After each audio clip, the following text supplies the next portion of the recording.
शीतला माता की पूजन का विधान है, उस विधान में कोई गर्म चीज की महत्वता नहीं है क्या? कोई गर्म चीज की महत्वता? फिर भी दुनिया के लोग अपनी बुद्धि लगाकर माता की जब पूजन करने जाते हैं तो वहां अगरबत्ती भी जलाते हैं और दिया भी जलाते हैं।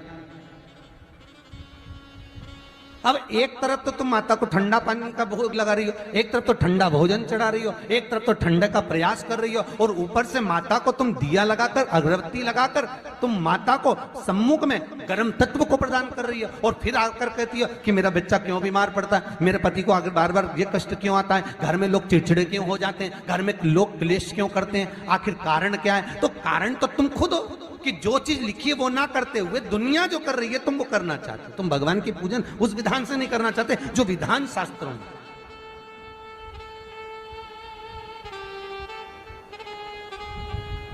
जो शास्त्रार्थ विधान कहता है।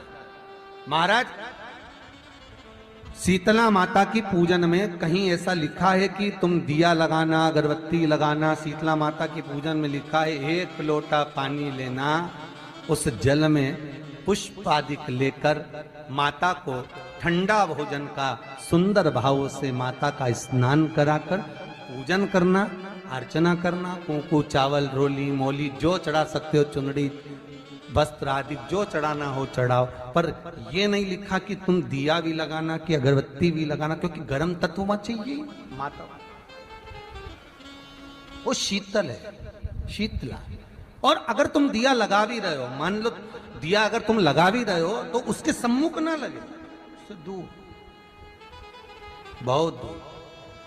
शीतला माता की पूजन होती है ठंडे समय में, शीतल समय में। शीतला माता ने ये नहीं किया कि रोटी बना के उठो और थाली लेके लाइन में लग जाओ। तुम देखना, शीतला माता की पूजन करने लोग जाते ना शीतला सप्तमी, शीतला अष्टमी पे, बस 11 बजे तक तो रोटी बनाती रहेगी, सामान बनाती रहेगी, 1-1.5 घंटा में ठंडा हुआ, 12:30 बजे उठ के सीधे लाइन में लग जाएगी, जल्दी से पूजन करके सो जाऊंगी, काम खत्म। शीतला माता ने भी सोच लिया, बस तूने मुझे बेवकूफ बनाया, अब रुक जा। 11 बजे तक भोजन बनाया, 10 बजे तक भोजन बनाया, 1 बजे रात को लाइन में लग गई पूजन करने के लिए। 1 बजे रात को न जाने किसने फैला दी कि 1 बजे रात को लग जाओ लाइन में, सुबह तक पूजन करके अपने घर आ जाओ, फिर आराम से आके सो जाओ। अब इतनी जल्दी क्या है भगवान के पूजन की? माँ की पूजन करने जा रहे हो, माता से लाड़ लड़ाने जा रहे हो, अपनी माता से अपने दिल की बात कहने के लिए जा रहे हो, अपने स्नेह की बात कहने के लिए जा रहे हो, तो धीरे धीरे प्रेमवश आनंद से माता की आराधना शीतल समय में, ठंडे समय में। ठंडे समय का मतलब है भीतर से ठंडे होकर, अपने भीतर से ठंडे होकर। अब अपने भीतर तो ठंडाई है ही नहीं ना, जल्दी जल्दी चलो, और आधी बहुत पतली खुशी है, और और ये कितना बड़ा कपड़ा थाली पे ढाक ढुका के लाइन में खड़ी है शीतला माता। शीतला माता, या हाथ में लोटा या हाथ में थाली, और इतनी देर में पड़ोसन निकल के बाजू में से जा रही थी और लोटा थोड़ा सा ढुल गया।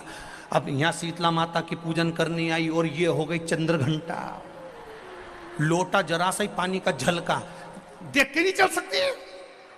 ठंडा भोजन हाथ में, लोटा ठंडा पानी का, और अंदर अग्नि। शीतला माता भी कह रही इसको अजान दो पहले, इसको। क्या मतलब? भीतर से शीतल होइए, भीतर से ठंडे होइए।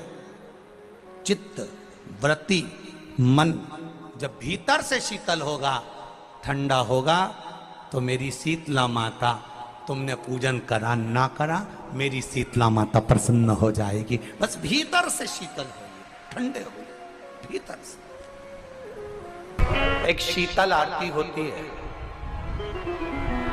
मेरी जीजियों बड़े सावधानी से सुनिएगा। एक शीतल आरती होती है। कभी अगर तुम्हारे जीवन में अगर कभी तुमको ऐसा लगे कि रोग बड़ा भारी हो चुका है और बहुत भारी रोग मुझे घेरता जा रहा है, या डॉक्टर को दिखाने जा रहे हो और तुम्हें ऐसा लग रहा है कि डॉक्टर कोई बड़ी बीमारी बताएगा, तो उस समय पर शीतल आरती का प्रयोग करें।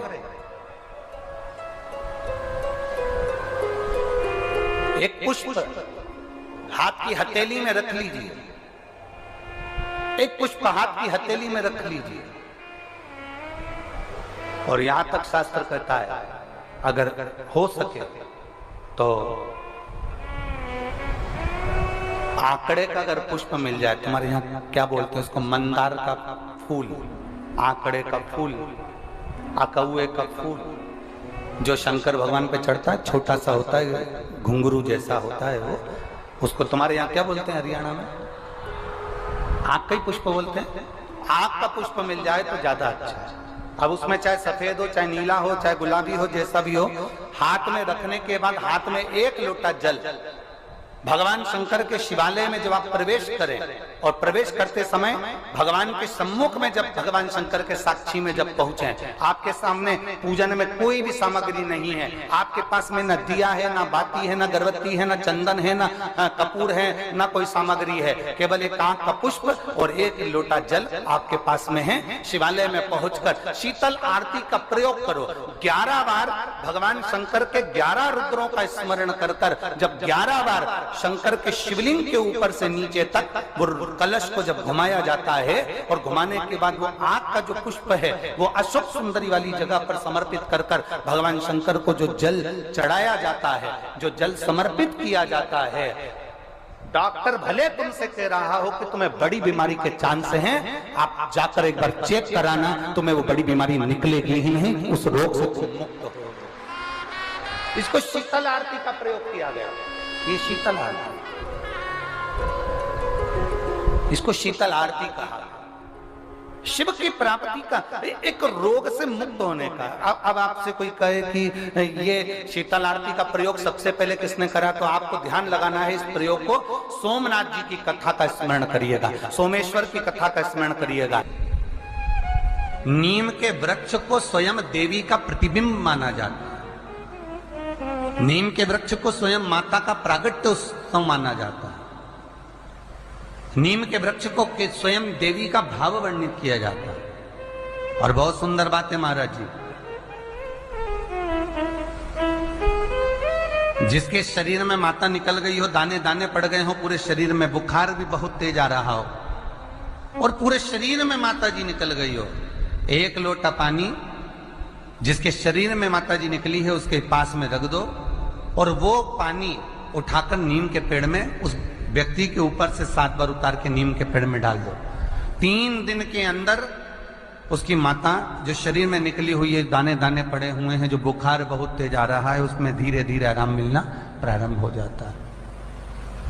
यहां तक शास्त्र कहता है कि किसी व्यक्ति को अचानक बहुत तेज बीमार आ गया, बहुत तेज बुखार आ गया, या एकदम,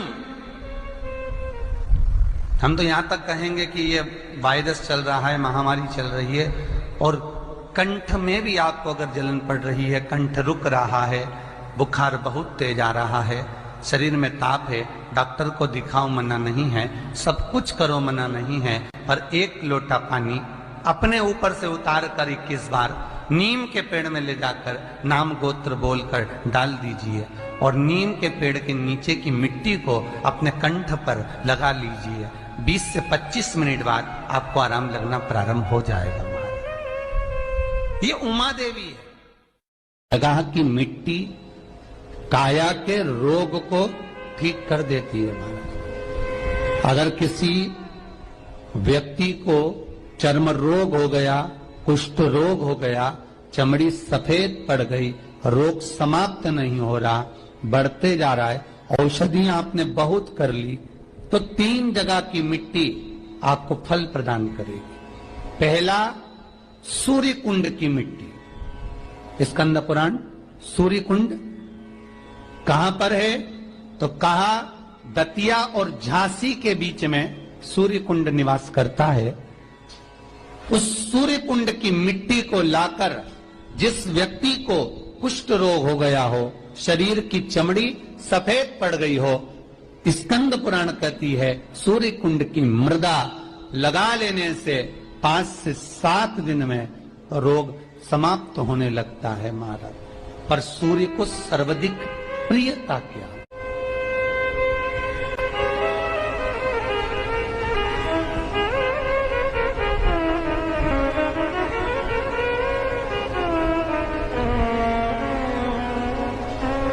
सर्वाधिक प्रियता सूर्य को क्या?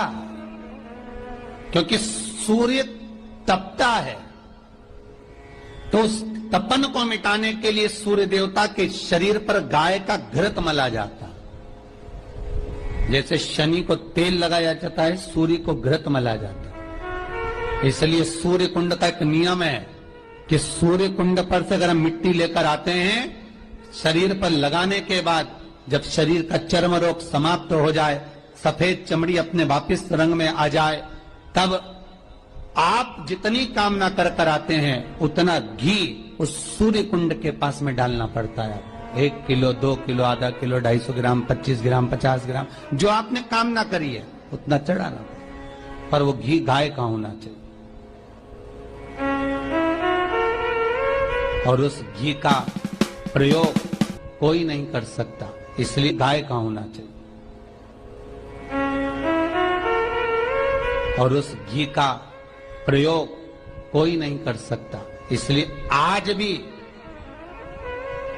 स्कंद पुराण में तो केवल सूर्य कुंड का वर्णन है, घृत का वर्णन है, पर स्थान आज भी झांसी और दतिया के बीच में जो सूर्य कुंड विराजमान है, आज भी वहां पर कुंड के पास में एक घी का कुआं है जिसमें घी डाला जाता है, पर उस घी का प्रयोग कोई दुनिया का व्यक्ति नहीं कर सकता। जो करता है वो शरीर में फपोले पड़ जाते हैं और बाद में सड़कर मर जाता है।